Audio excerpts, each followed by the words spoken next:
Kada pomiješate Coca-Colu i ocat, biti ćete iznenađeni fantastičnim rezultatima.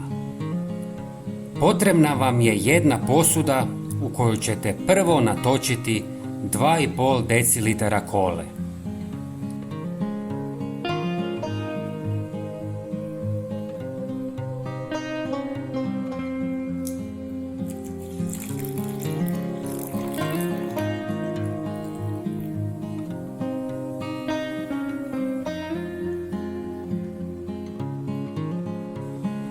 Zatim dodajte 1 decilitar octa.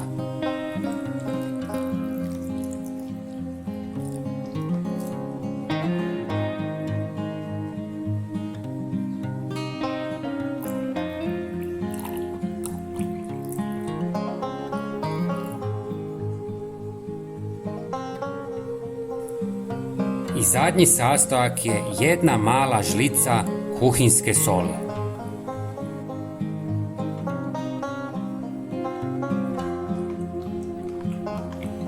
Sve dobro promiješajte.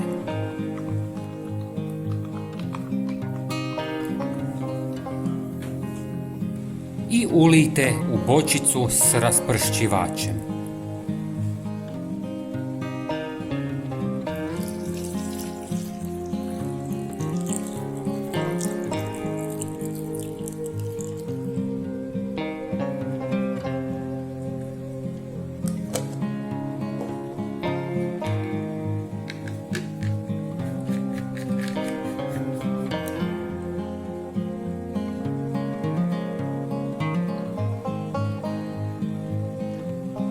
Pošpricajte u kupaoni i ostavite da djeluje 10 minuta.